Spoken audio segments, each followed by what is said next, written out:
Today I want to take a look at my button fern and of course the baby tears to see how they're doing. I had a post, it's been maybe before the turn of the year, where I had to kind of clean this up. It had sort of been neglected and I needed to repot it and get it all moisturized again. And I have it in the Hypertufa, and I think it's really helping it improve. You can see how much fuller it's gotten. I'll see if I can insert one of the other pictures in here so you can see. But I think it's doing real well.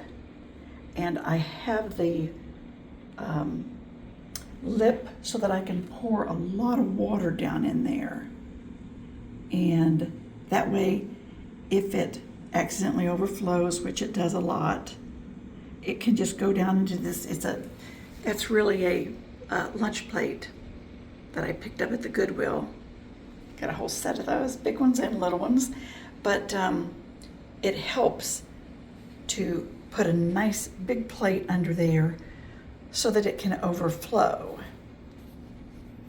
Now there is still a little die off in the middle, and I keep trying to trim that, but there is a lot of new growth. Let me see if I can zero in on that new growth. New growth right there.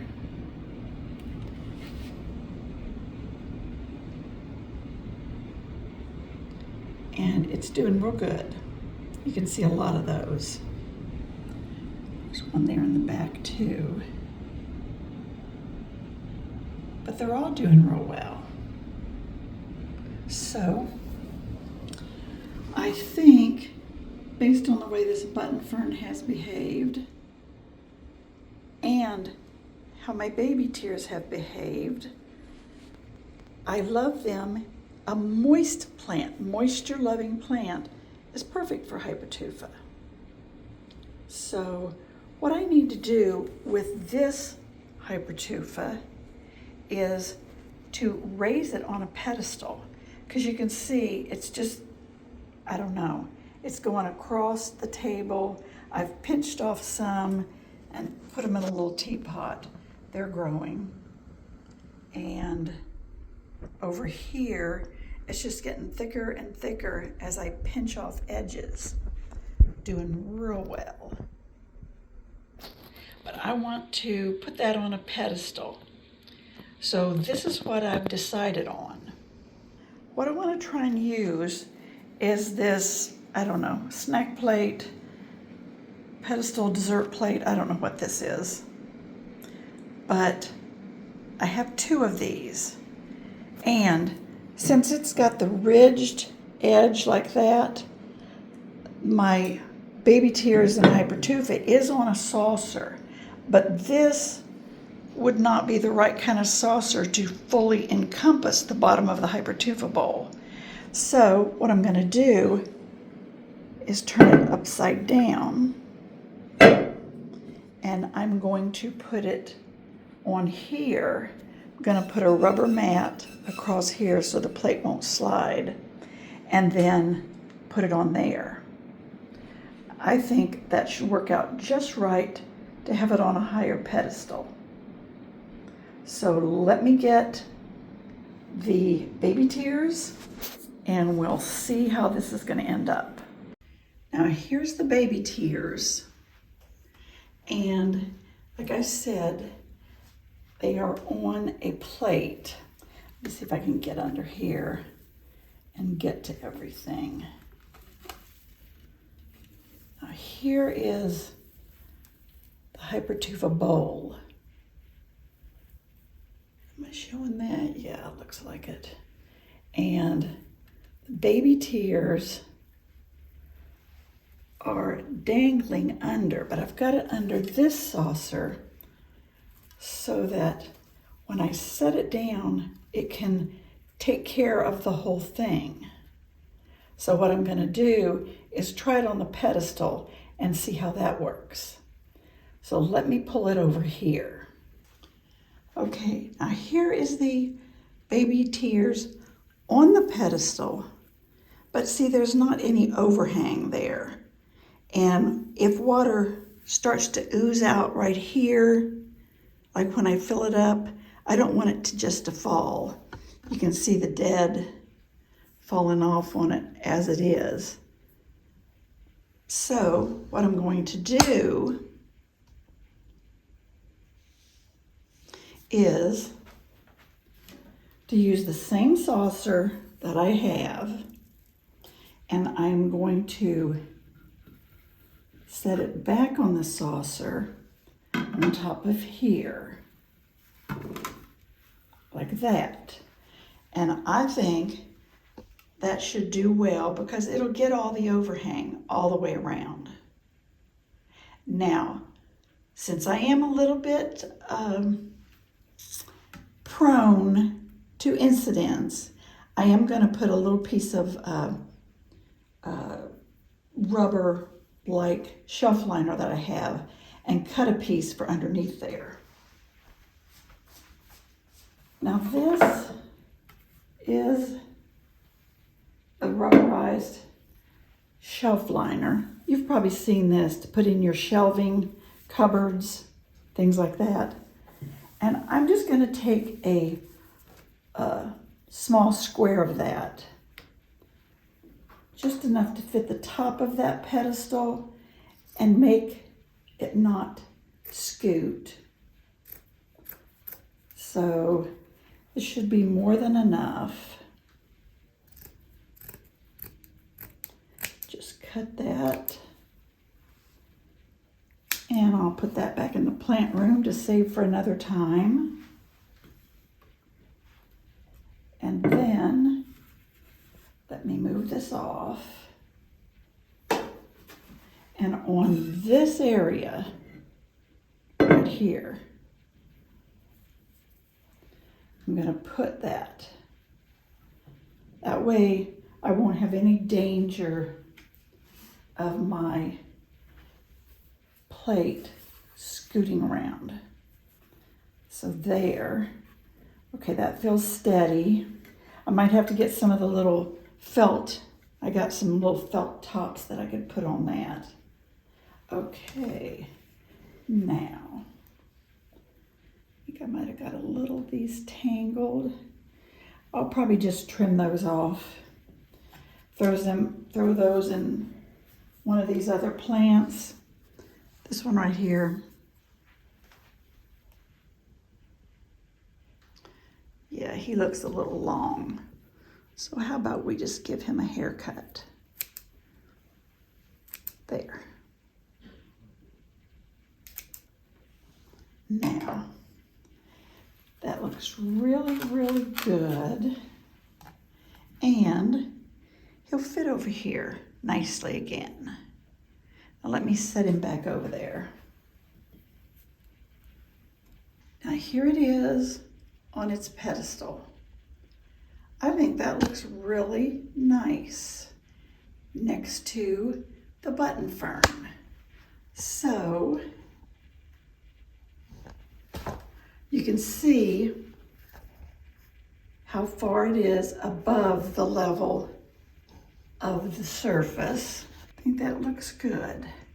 Now this does put it a little closer to the light that I have above them. And since they're doing so well, I think I'm just barely going to, see it has a crooked elbow here. Just barely gonna lift that so that they both still have the same amount of light. But I think that looks good. And I will put some water on those so you can see just how it overruns and collects in the saucer. Hopefully we'll be able to see a lot of collection under there. Okay, here goes.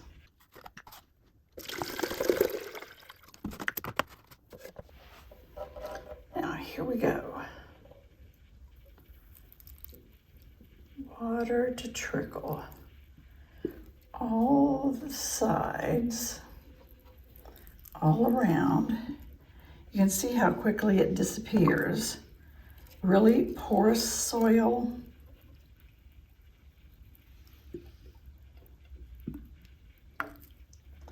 But this one, I usually have to water it about every third, fourth day.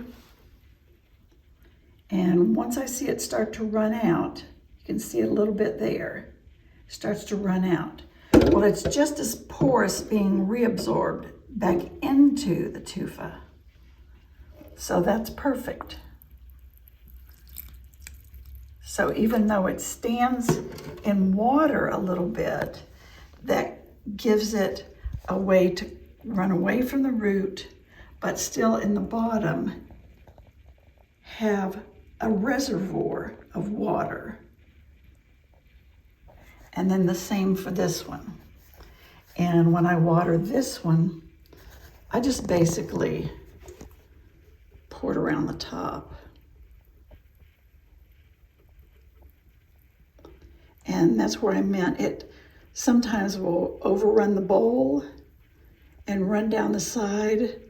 So you want to have a saucer that is as big enough so that if it runs off the saucer, the one underneath, it still has the catch place. Now let me see, I don't know how dry that one was. Is it trying to run out yet? I don't see it yet. Must have been pretty dry. Okay.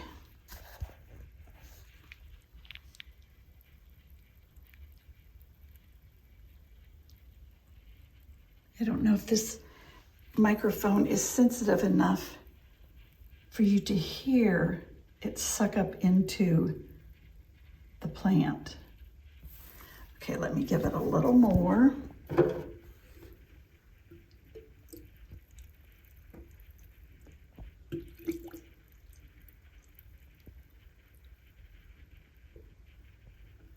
I've had this in, I think, at least a couple of years. I have to look back on some of my old videos and try to figure that out. It's kind of a long one there. We'll just give him a pinch too, and him a pinch.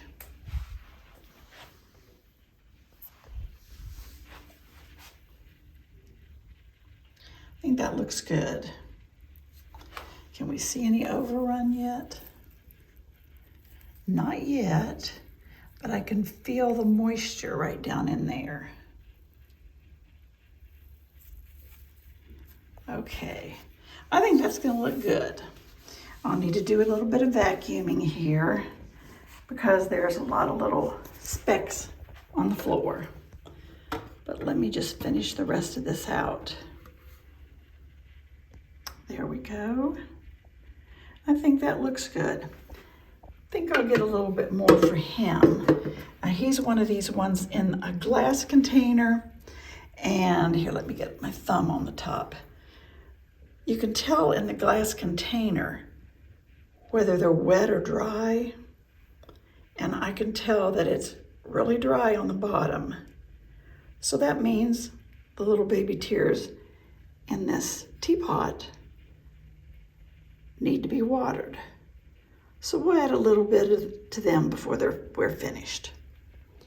But anyway, I hope that gives you an idea how good a Hypertufa container does for moisture-loving plants. I've had a lot of success with this one and that one. But it's been nice to watch it grow and basically bringing this one back from the dead. I have to try not to neglect it.